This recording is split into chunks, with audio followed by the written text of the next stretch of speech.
Hey guys, welcome back to my channel. Today's video is going to be all about editing. So one of my most asked questions is how do I edit my pictures? And no, I do not use Photoshop. I do everything on my phone because I like to keep it simple, I like to keep it quick, and I like to keep it cheap. So if you're interested in learning how to edit your pictures, then stay tuned. And before I forget, my next video is going to be a photography and video Q&A. So if you still have any questions after watching this, then please put your questions in the comment section below and I will address them in the next video.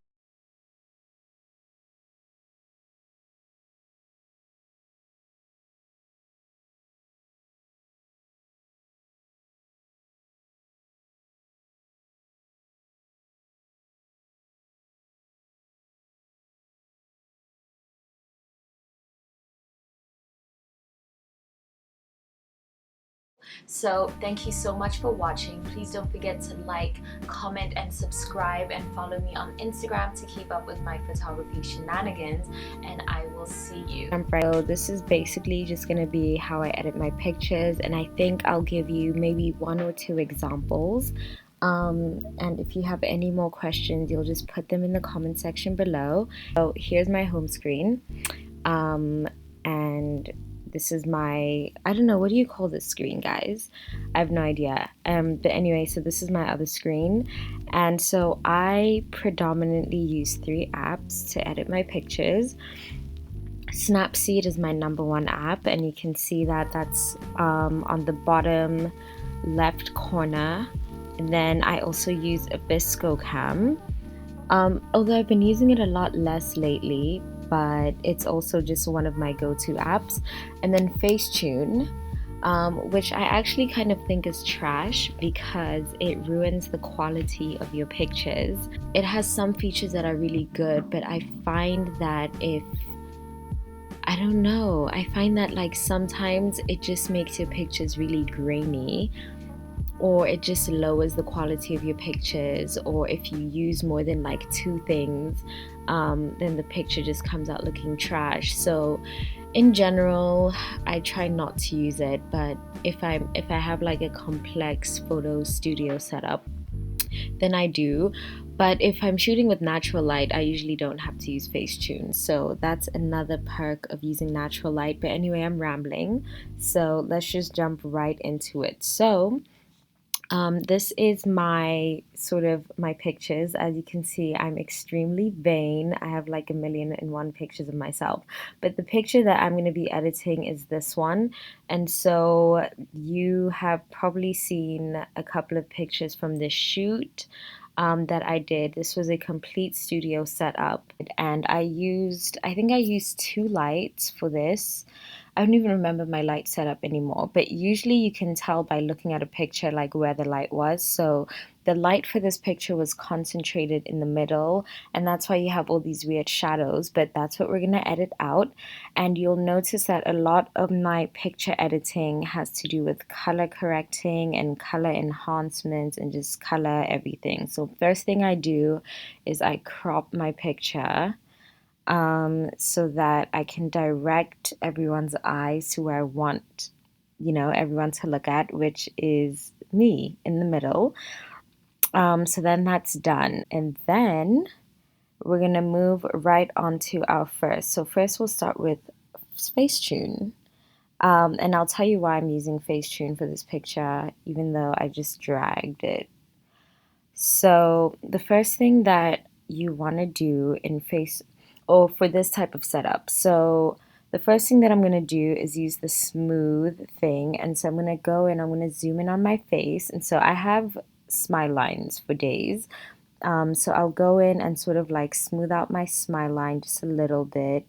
And then maybe I'll go over other parts. One thing I will say is that you really don't want to go overboard with the smooth. I think the one thing that everyone did when they got Facetune was just go overboard, and it looks really tacky, which is another thing. Like, Facetune is not Photoshop.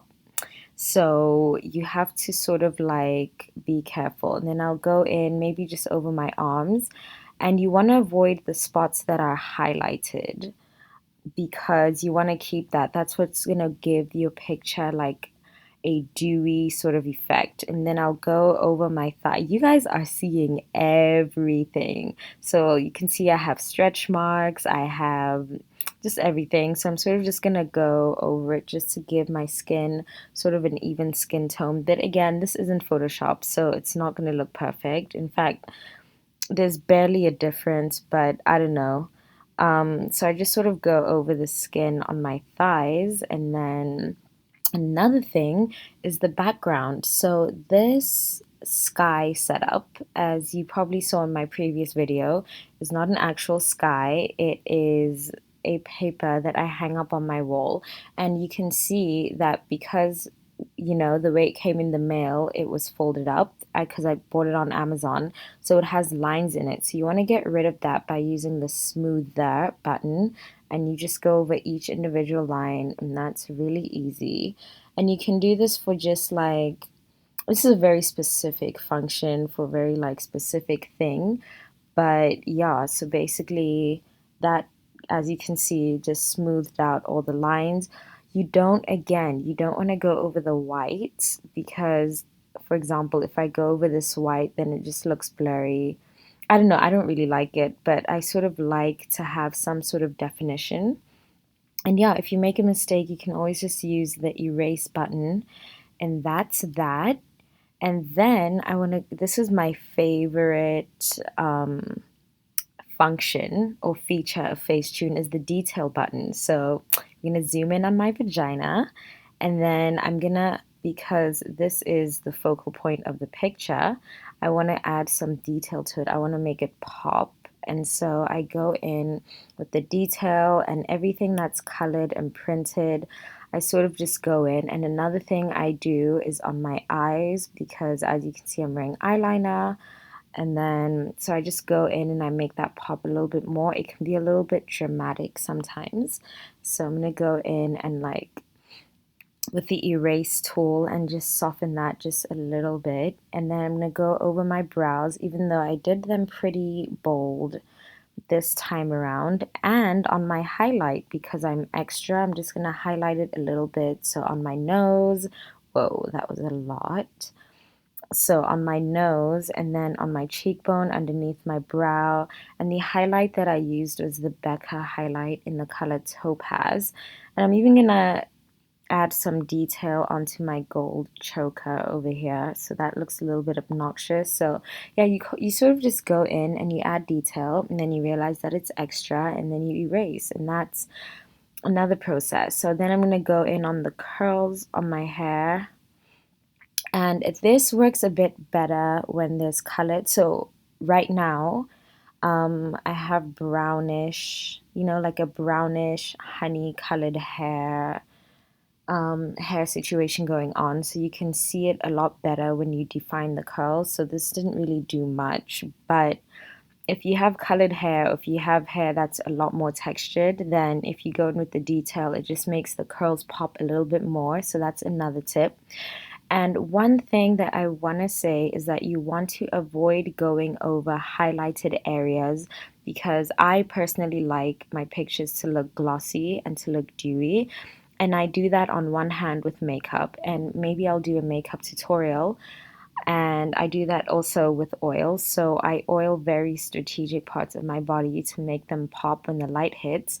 And then another thing that I do is that I will center the light in the middle of my studio setup, or which is where I'm standing, and so the light will hit in those areas. And you'll notice that's why it's also very shadowy, not only because I was shooting in the evening, because I'm nocturnal, so I do everything at night, as you can see. Um, and yeah, actually, I have no attention span, so I forgot what I was saying. But yeah, so the next thing that I'm going to do is go into tones, and I'm going to even out the color of my backdrop. So if you use the picker tool, you can sort of go around and it'll pick up the color that you select. So I'm going to select a color that isn't so light, so I'm not going to go there, which is right, in front of my vagina. So that's literally right in the middle of the light. I'm going to go somewhere in the middle, which is a little closer to the edge, and then I'm going to go in with the tones, and I'm sort of going to paint the backdrop, and that's going to make it a lot more even.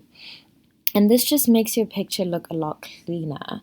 So one thing that you can do is you can, and I should have done this actually, but I'm lazy. So you can use a third light. So I usually use two lights in my studio setup. And you can use that third light to light the set. Or if you're shooting in the daylight, which I would recommend, then you probably won't even need to do this. But yeah, as you can see, that's the difference. And if you think that's too dark, you can always erase. So I'm going to go back in and just erase everything that I was doing, and you can see it brings the shadows all the way back. And then I can decide, actually, no, I'm going to go in and pick a color that's a little lighter. And then I'm going to go in with the tones, and this gives a little bit more of a dramatic effect, but I still want it to be a little bit shadowy. So I'm gonna go over just around my ass and then just like do all of that. And yeah, so that can also look dramatic. So of course you're gonna go over certain parts of your body, so you want to go in with the erase tool and bring the color back in. And then you're going to go in on your hair and just like other parts that you thought you were being a little bit too heavy-handed. If you just want to bring back a little more dimension, you can go in with the erase tool. And yeah, I'm not really going to make this perfect because this is just a tutorial. And then, yeah, so that's pretty much, oh yes, there's still some yellow. So yeah, you want to just be very detail oriented, just so you don't miss anything. And then you'll notice that there's still obviously a lot of shadows. So what you can do, and this takes some time, but basically what you can do is you can use the patch tool, and this allows you to select an area of the picture and just like replicate it anywhere that you want, and you can just use that to like patch wherever you want. You can even use this for, I think the purpose of this is for like acne, and just like spots and blemishes and things like that, and to hide stretch marks. But fuck that. Like, since I'm a human being, those are my stretch marks. Like, it's not that deep. That is my half semi-final product, and then this is the before and this is the after. Before and after. So basically all I did is I just cleaned it up just a little bit. And so I'm going to import my picture. I'm going to save that to the camera roll, and I'm going to go to my favorite app of all time. Well, first I'm going to check how much damage that this did. And so I don't know if you can tell on the laptop, but it did sort of decrease the quality of the picture. But we're not done. So now we're going to go to my favorite app, Snapseed, and this was a previous picture that I was editing before, and I'm going to click on Open Latest Image, and then I'm going to go to Tune Image. Actually, let me show you a little bit of the features. So Twitter. Also follow me on Twitter. So what I like about this is that you can get very specific with this is very much like Photoshop actually. If you've used Photoshop, you've probably used curves. And Snapseed comes with some curves. So this is the original picture, and they just sort of have templates for you to use if you're not like a professional, and you can just click on them and see which one you like the most. I generally don't use this feature, but if you do, you can, you can lift the curve and that'll brighten it, or you can bring it back low. You generally want to start in the middle of the graph because that's going to deal with the whole picture as a whole. And the higher up you go, you'll see that it gets a little bit more specific. So if you go higher, it deals a little bit more with the shadows. And then if you go lower, it deals a little bit more with the highlights, and you can sort of see the difference. I don't know if that's actually what it does, but that's just what I've noticed. And if you click on the eye icon, it's sort of, you can just see the before and the after. And then also another thing that I like to do is I usually add a little bit of a blue tint to my pictures if they're a little bit warm, or if I shoot with a photographer and it's trash. And I'll show you why I add a blue tint, but I don't usually do that just yet. There's also, you can white balance your picture, so you can increase the temperature, make it really warm, or you can decrease it and make it cool.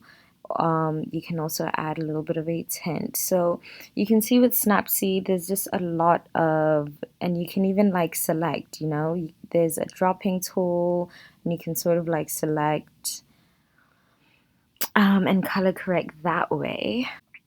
Anyway, going back to actually editing the picture, I go to tune image, and the first thing that I do is I increase the ambiance, and that just makes it a little bit more warm, a little bit more bright. So I'm going to just take it to 14, and then I go to shadows, and this will add a light contrast, and I decrease the shadows, and then I go to highlight, and then I increase the highlight, and this will add a dewy, glowy, poppy effect.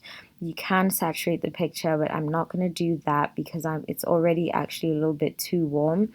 So I'll probably desaturate the picture just a little bit, and then maybe add some more contrast, probably decrease the warmth just a little bit, maybe brighten it up, but just a smidge. And then if you hold down on the picture, you can see the before and after. So this isn't a huge difference. It looks a lot, the difference is a lot more pronounced on the phone, but I always add some contrast to my pictures. And then I go ahead and I click, oh, actually I'm not done. So then I go on Selective, and then, so what I want to do for this picture is I want to make the blues on the clouds a little bit more blue. So I'm going to go to select, I'm going to select that, and I'm going to focus in on the clouds, and then I'm going to go to saturate. I'm just going to increase the saturation to about 50. And then I'm going to do the same, and you can even like choose where you want the effect to be. And then I'm going to do the same on the other side. Oh my gosh. And you can see the before and after. But basically I'm going to go back again, and I'm going to select the clouds, and then I'm going to saturate that. Go back to 50 again. You can even add some contrast. And yeah, that's that. So that's the before and after. And that's pretty much how I edit my pictures. So I'm going to click on save a copy. And then if I'm still not satisfied, you can go on Instagram, and you can go on plus, and basically, this is going to crop my picture. It's just trash. But yeah, so basically you can and in-house, and what I do is I'll usually add a little bit of a blue tint. You can do this on Snapseed, but the blue on Instagram is a little bit more blue, so I tend to do it on here, and that's the difference. Obviously you don't want to make it dramatic, so I'll make it like 7, no, maybe 15. So that's a little bit of a blue hint, and I'll go into shadows so that it doesn't look faded out. And I'll add a little bit of contrast, and then go back into highlight, and then brighten it up a little bit. And that's the before and after. You can see I just made the picture just a little bit more cool. And that's pretty much it. And then I'll just go back and I'll save this in my drafts, and then I decide that I want to post the picture. I can just go in and post it. I don't know why it zoomed my picture in. Sometimes Instagram is trash. Yeah, that's that. And that was for a little bit more of a complex situation. It cost me exactly $0 to edit this picture. And again, you can even brighten it again, but it looks a little bit extra, so I won't do that. So there you have it, guys. Thank you so much for watching this video all the way to the end. You guys are the real OGs. Once again, please don't forget that the next video will be a photography and video Q&A. So please put your questions in the comment section below and just let me know if this video was even helpful. Like, maybe I was trash, who knows. And if you would like to follow me on the internet, I'm on Instagram at thisfashionfiend, or I'm on Twitter at Babida Badu, where I'm always talking shit and serving looks. So if you're not tired of me yet, you can find me on the internet somewhere rambling. And again, thank you for watching. Please don't forget to comment, like, and subscribe, and I will see you in my next video.